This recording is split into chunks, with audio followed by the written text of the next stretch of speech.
Prosseguindo no tema do Evangelho da Redenção, na carta de Paulo aos Romanos, o nosso texto de hoje é o capítulo 4, de 13 até o 25. Paulo começa o capítulo 4 fazendo uma pergunta a seus leitores. Portanto, que diremos de nosso antepassado Abraão?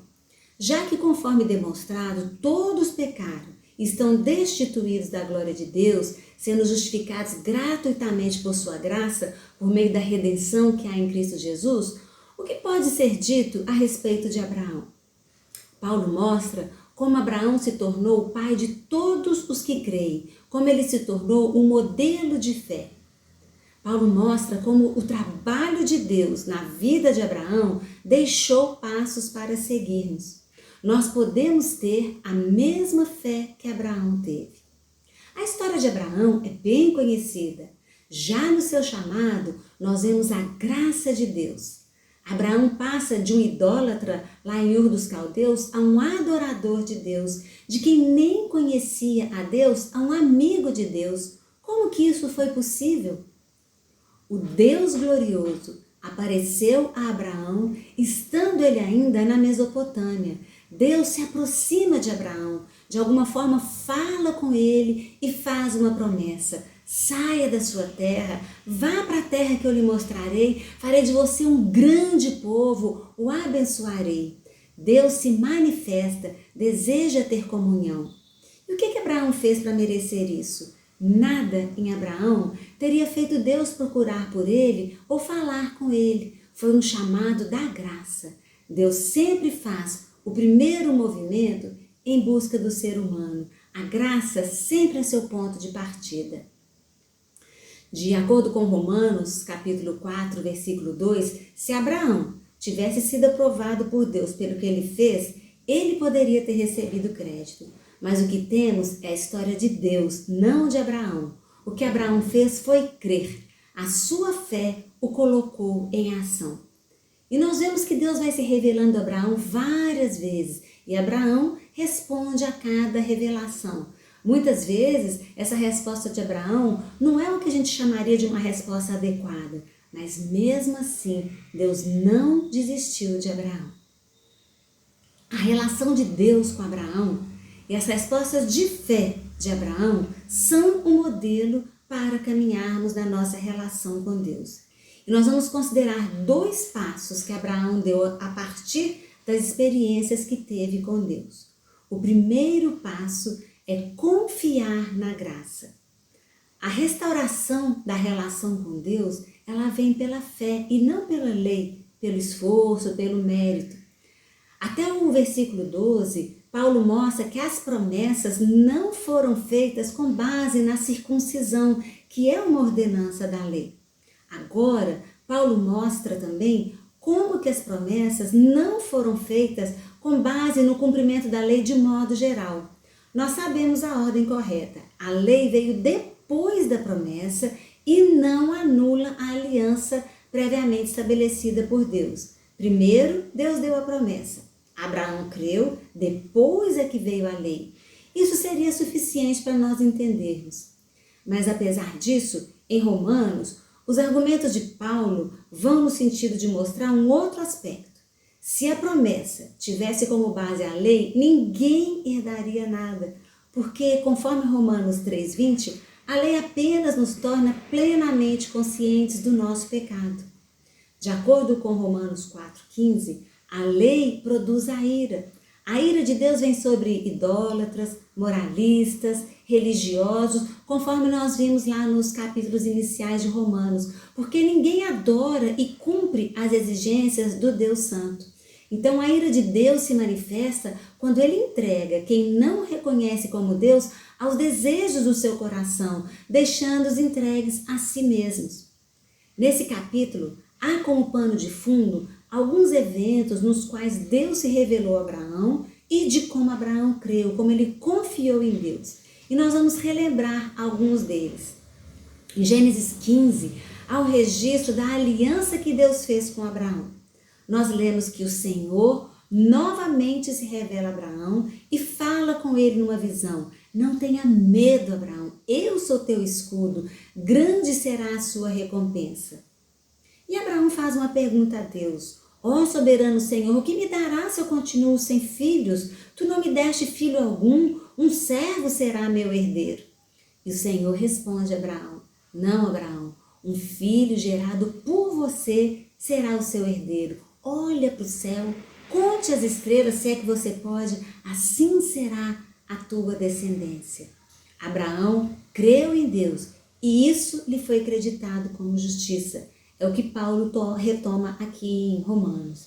Há vários acontecimentos na história de Abraão, na caminhada dele com Deus. E eu quero destacar um outro, quando ele está com 99 anos, 13 anos depois do nascimento de Ismael, quando Deus estabelece a circuncisão como sinal da aliança. Com 99 anos, Deus se revela a Abraão mais uma vez e diz a ele: eu sou o Deus Todo-Poderoso, ande segundo a minha vontade, seja íntegro. É um chamado para conhecer Deus, para andar com Ele. E Deus reafirma a promessa a Abraão dele se tornar pai de muitas nações. O sinal da circuncisão veio depois que a promessa havia sido dada. E essa promessa feita a Abraão é uma boa notícia para nós, porque Abraão é nosso pai aos olhos de Deus, conforme o capítulo 4, versículo 17. Nós fomos incluídos numa grande família de fé. Isso é um forte indicativo de que a caminhada com Deus é uma caminhada com os outros, com uma grande família. Então, porque nós confiamos em Deus, que nos concede a sua graça, nós recebemos uma nova posição, nós somos justificados. E nós somos também incluídos numa grande família, a família da fé. Abraão é nosso pai também. Assim como Abraão foi chamado pela graça, nós também somos chamados à comunhão com Deus pela graça. Assim como Abraão andou com Deus e deixou as pisadas de fé, Deus deseja também andar conosco. O segundo passo de fé de Abraão é confiar no poder e na fidelidade de Deus. Abraão creu em Deus apesar de todas as evidências e circunstâncias parecerem desfavoráveis, parecerem contrárias. Abraão primeiro foi chamado de pai, depois que ele se tornou pai, porque creu que Deus faria aquilo que somente Deus poderia fazer. E nós vemos Abraão andando com Deus, o Deus glorioso, o Deus altíssimo, o Deus todo-poderoso, tendo comunhão com ele. E também conhecendo Deus como o Deus que dá vida aos mortos e chama à existência as coisas que não existem como se existissem. Lá em Gênesis 7, quando Deus estabelece a circuncisão como sinal da aliança feita, Abraão expôs seu coração diante de Deus e disse para ele: poderá um homem de 100 anos de idade gerar um filho? Poderá Sara dar à luz aos 90 anos? Abraão insiste na ideia de Ismael ser seu herdeiro e fala: permite que Ismael seja meu herdeiro. E o Senhor responde: não, Abraão, na verdade Sara, sua mulher, lhe dará um filho. E depois do tempo exato estabelecido por Deus, nós lemos lá em Gênesis 21 que o Senhor foi bondoso com Sara, como lhe dissera, e fez por ela o que prometera. Nós vemos assim o Deus que chama à existência coisas que não existem como se existissem. Quando Abraão reconheceu a sua incapacidade, o poder de Deus operou no seu corpo e no de Sara. Nós lemos lá em Romanos 4,19 que, sem se enfraquecer na fé, ele reconheceu que o seu corpo já estava sem vitalidade, pois já contava cerca de 100 anos de idade, e que também o ventre de Sara já estava sem vigor. Sua fé estava firmada na fidelidade de Deus. Ele não duvidou, nem foi incrédulo. Mas lendo a história de Abraão, a gente vê que houve todo um processo de não compreensão, de insistências, de tentar dar um jeito, de dar uma mãozinha para Deus, mas Deus não desistiu de seu plano. Deus não desistiu de Abraão, assim como Ele não desiste de nós também. Nós vemos então assim a ação do Deus que chama à existência o que não existe. Isaac nasceu. Já em Gênesis 22, nós vemos quando Abraão creu no Deus que dá vida aos mortos. Passado algum tempo, nós lemos aquela história conhecida do sacrifício de Isaac. E quando Abraão vai lá para o Monte Moriá com Isaac, o que ele levava no jumento? A lenha para o holocausto, levava também brasas, e Isaac faz uma pergunta para ele: onde está o cordeiro para o holocausto? E Abraão responde: Deus mesmo há de prover o cordeiro para o holocausto. Mas antes disso, antes dele dar essa resposta para Isaac, nós lemos que ele disse para seus servos, quando ele ia subir no monte, que foi só ele e o Isaac. Ele fala: fique aqui com o jumento, enquanto eu e o rapaz vamos até lá. Depois de adorar, voltaremos. Abraão disse voltaremos no plural. Ele não disse voltarei. Ele incluiu Isaac. O autor de Hebreus nos ajuda a entender isso quando escreve: Abraão levou em conta que Deus pode ressuscitar os mortos e figuradamente recebeu Isaac de volta dentre os mortos. O Deus que dá vida aos mortos. Nós vemos assim as duas mais significativas manifestações do poder de Deus. O poder de criação, do nada tudo cria, e o poder da ressurreição, dá vida aos mortos. Assim como no início da carta, nós todos somos colocados na mesma condição, não há um justo sequer. Agora, nós todos somos colocados sob a mesma possibilidade. Pela graça, nós podemos conhecer o Deus que justifica.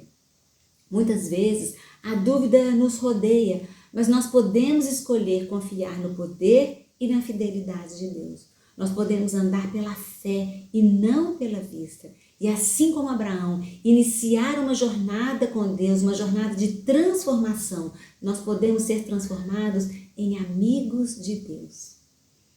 E Paulo conclui essa sessão a partir do versículo 23, quando ele diz que essas verdades que foram ditas são aplicadas a todos nós. As palavras lhe foi creditado não foram escritas apenas para ele, para Abraão, mas também para nós, a quem Deus creditará a justiça, a nós que cremos naquele que ressuscitou dos mortos a Jesus nosso Senhor. Ele foi entregue à morte por nossos pecados e ressuscitado para a nossa justificação.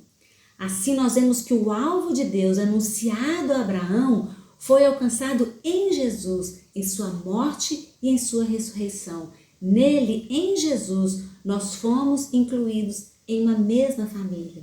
Aquela pergunta de Isaac lá no passado, onde está o cordeiro para o holocausto? Ela é como se ficasse ecoando pelo tempo. E João Batista respondeu, indicando para Jesus: eis o Cordeiro de Deus que tira o pecado do mundo.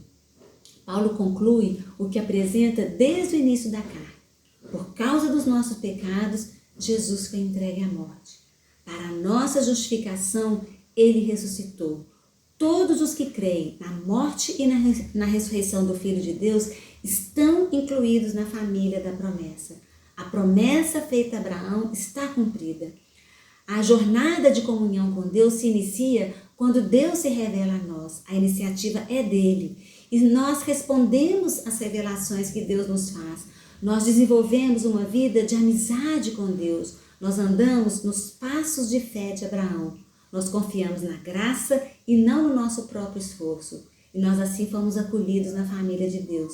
Nós confiamos no que Deus disse e no seu poder, não no que nós vemos. E assim prosseguimos na jornada de comunhão com Deus. Que Deus nos abençoe, para que a gente possa caminhar nesses passos de fé que Abraão nos deixou.